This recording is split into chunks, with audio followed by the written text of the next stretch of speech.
And welcome back to Fourth and Pain, the only pro wrestling show to be hosted by an NFL player, a weight loss champion. He's Redskins defensive end Adam Carriker. Word. I'm former wrestling announcer turned weight loss champion Chuck Carroll. And this here, boys and girls, is Fourth and Pain. Be sure to like us on Facebook and whatever else you do each and every weekday, high noon Eastern, fourthandpain.com. Brand new content. And as always, Adam, these shows, low calorie, high energy. And full of radio greatness. And mediocrity at its finest. And so, you know what? With this, we welcome to the line. We're not going to waste any time. Your teammate, coming off of his rookie campaign, Mr. Adam Gettis. How are you, sir? I'm doing well. Good. Glad to have you here. Now, here's why you're here, Adam. You know what? We're going by last names. Here's why you're here, Gettis, because we got Adam Carriker, we got Adam I know, Gettis. I'm getting confused here. What's going on? I'm freaking out, man. My head is literally about to explode. But here's the thing. You and I have had many conversations in the locker room while I've been in there on Wednesdays awarding the championship belt. You are a huge wrestling fan, and I thought, wouldn't it be appropriate this offseason to have you on? So we wasted no time because the biggest pay-per-views of the year are coming right around the corner. We've got the Royal Rumble, Elimination Chamber, and, of course, WrestleMania. And we're just going to pick your brain about that and a little bit about football for the next 10 minutes or so. Cool. Sounds good. All right. Now, let's start with the football side of things, sir. Your rookie campaign, how did it go? Just in layman's terms, did you enjoy yourself? Oh, I enjoyed myself. I had a great time with the guys. We had a good camaraderie this year. We got some great young guys that came in, and I had a great time. What was the single biggest change going from your time at Iowa to now your time in Ashburn? What was the one thing that changed the most that maybe you didn't expect? In the NFL, I think it's the speed is probably the biggest thing that's changed from college to now. But when you got black guys like Adam Carriker, it's a tough job. It's a very tough job, and he makes me better, and I try to make him better every day. Now, Carriker was telling me just before the interview started that you and he got an opportunity to go up against each other a little bit in training camp and maybe the first couple of weeks of the season before he unfortunately injured his knee. Talk to me a little bit, Mr. Gettis, about going one-on-one with the man that calls himself the Great One with the largest arms on the D-line. Yes, he by far has the biggest arms on the D-line, and he definitely uses them on the field. He's a great player. He works his butt off. He runs to the ball every play. He knows what he's doing. It's very tough to block him. He's gonna be a great player when he comes back for us. I feel like you never took me out for your rookie dinner, but I feel like I might let it slide now. He's being so kind to me. He put you. I'll appreciate it if you don't take me out for a rookie dinner. I already had to do a couple of those already.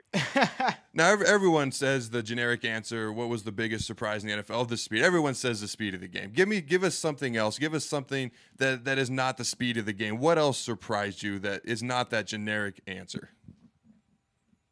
Probably the coaching. The coaching's a lot different too. I feel like it's a little bit more laid back here. But, it gets the job done. In college, they're on your butt 24/7. You got to do this. You got to do that. You got to get this done. Now it's like, all right, you got to do this on your own. You got to make sure you get in the playbook by yourself at home. You got to study the tape, that kind of thing. Wow, I've never heard that. Yeah, he must have a different coach than I do. I've never heard that. I've got Mr. Wow. Yeah, seriously. Every time you mess up, wow. Bernie, good God. I love Bernie. I love you, man. But Adam, let's turn the table a little bit. We just got Gettis' opinion on you, what it's like to block you. What was it like going up against him? Honestly, I was telling you this before the show. I think he's got a bright future. He gives me more issues and problems than other certain offensive linemen that play a little bit more. Maybe it's just what he's good at is something that, and what I like to do plays into his wheelhouse a little bit more. I remember during training camp in the first couple of weeks of the season, he gave me fits. I mean, the guy's got a bright future, and I think he can definitely contribute for us. Now, Gettis, you're coming off of your rookie season. You're headed into your sophomore campaign, but we can't let this first year go without talking, of course, about that 7-game win streak to get into the postseason. Talk to me, what was that ride like for you? What was that like? Was there anything that came close to that during your time in college or even in high school? No, it's just completely different. You have a 7-game win streak. That's a great accomplishment. Not many teams do it. So, being on that ride, game after game, it's it was amazing, just going every day or every week with the guys to the hotel and, going on the field and, them competing their butts off. And you did it for 7 games straight, which is awesome. And like I said, there's nothing like that. Now you're headed into your sophomore campaign. Have you thought a little bit about what your goals are for year 2? What it is that you want to accomplish? Oh, yeah, I definitely want to work on my fundamentals, which is probably the biggest thing for me. And just probably get in the playbook a little bit more. I know the plays, know what's going on, but, I want to be able to, retain it. And when I get on the field, I can just play football. Outstanding. Now, fundamentals down. Let's switch gears. Absolutely. Enough of that football stuff. Seriously, that is dry talk. Wrestling. Let's talk a little bit about wrestling. Now, Gettis, you have been a wrestling fan your entire life, correct? Yes, sir. What got you interested in the first place? Who was the guy that first sucked you into the sport and said, oh, my God, this is the greatest thing ever? For me, it was probably around the Attitude Era. So for me, it was probably Stone Cold. Just, they started bringing it on the news, and, that's when, wrestling started getting more and more popular into the mainstream. Dennis Rodman was on it for a little bit, and Karl Malone and those guys. So I think that kind of really brought me on to the whole wrestling thing. Think back. What is the greatest match of all time that you saw? Your favorite match that you were just like in awe while you were watching it? Greatest match of all time. It was a pay-per-view with The Undertaker and Mankind. And I remember The Undertaker, he threw Mankind off the cage, and he won the match. But that was my first time seeing somebody get thrown off a cage onto the floor, so I thought that was pretty sweet. He also threw him through the top of the cage as well. That was onto the mat. Through the ring, that's right. That was Hell in the Cell match in Pittsburgh, and nobody thought that Mick Foley was going to be able to get up after being thrown off the cage and through that announcer's table. And that came very early on in the match. And then they have this little 5-minute break. He's evaluated by the medical staff. He's given the all clear to continue, climbs back up on the cage, and promptly gets chokeslammed right back into the ring. Arguably the tougher of the 2 bumps. Now definitely. Here's my question to you, who used to be a wrestling announcer, used to wrestle a little bit, went to wrestling school, traveled around a little bit. Here's my question to you.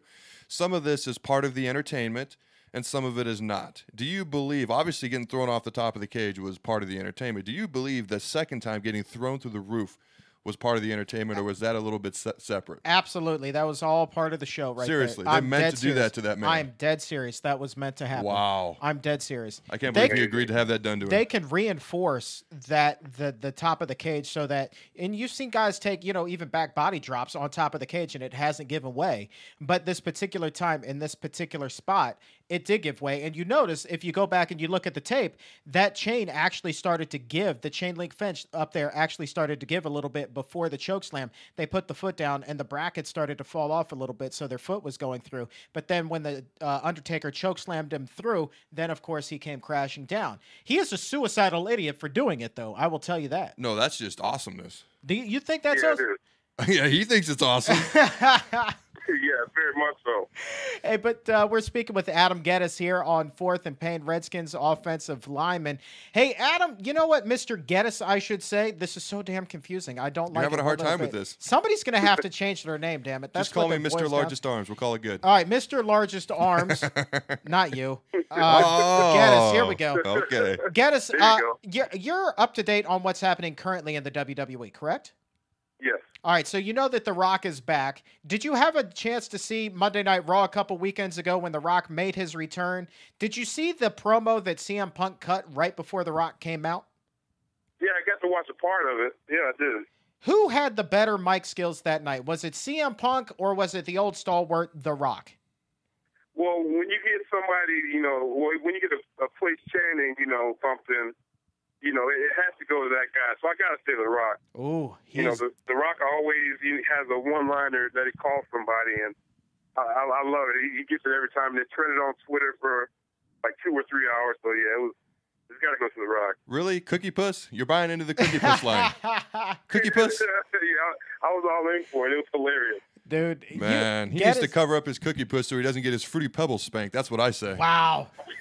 Oh, yeah. I think CM Punk's going to spank his cookie puss into his Fruity Pebbles. Yeah, Gettis, you are definitely in the minority there. I think CM Punk actually owned it. And Adam and I had spoken a number of times on this show. Back last year, leading up to WrestleMania, the war of words between The Rock and John Cena. John Cena owned him except for one night. Do you agree with that assessment? Would you give it to Cena or would you give it to The Rock a year ago?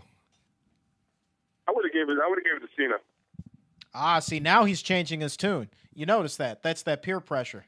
I think The Rock is rusty. I think he hasn't done it in a while. Exactly. The Rock back in the day, nobody could touch him. Promo skills aside, Gettis, here's the big one.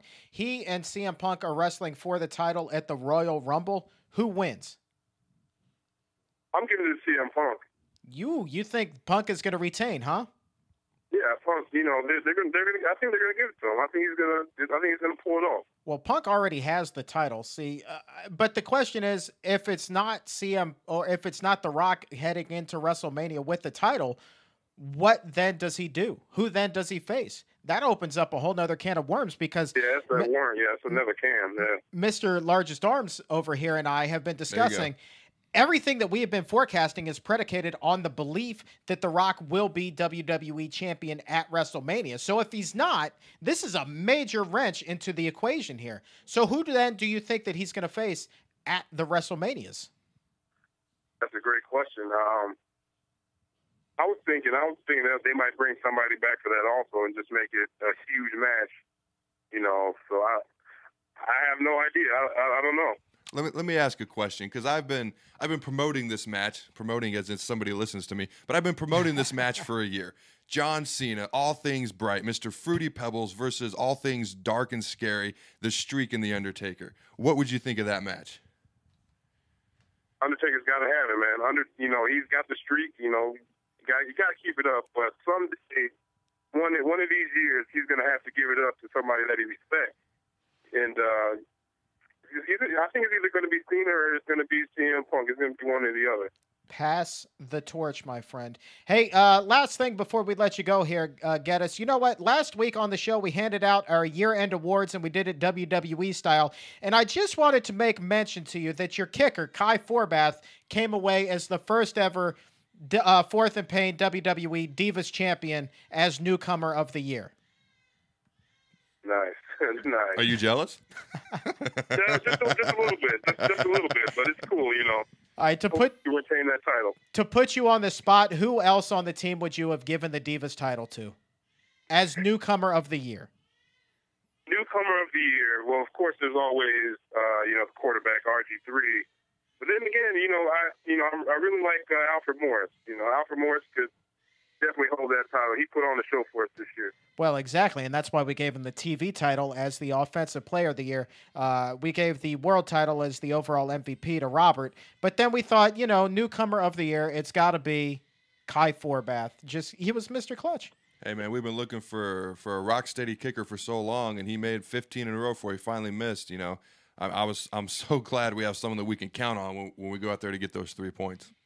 And that's big time right there. That's big time. And I say that to say this. If you keep working hard, you say your prayers, you take your vitamins there, Gettis, I guarantee next year you will be under consideration for the Fourth and Pain Divas title. Yeah, I appreciate it. Would you rock it with pride? Would you rock it with pride, sir? I have to. Got to. Good Always man. will. All right. On that note, we are fresh out of time. This has been a very interesting interview on Fourth and Pain. Adam Carriker, Adam Gettis, this is Fourth and Pain. Stick around. We'll be right back.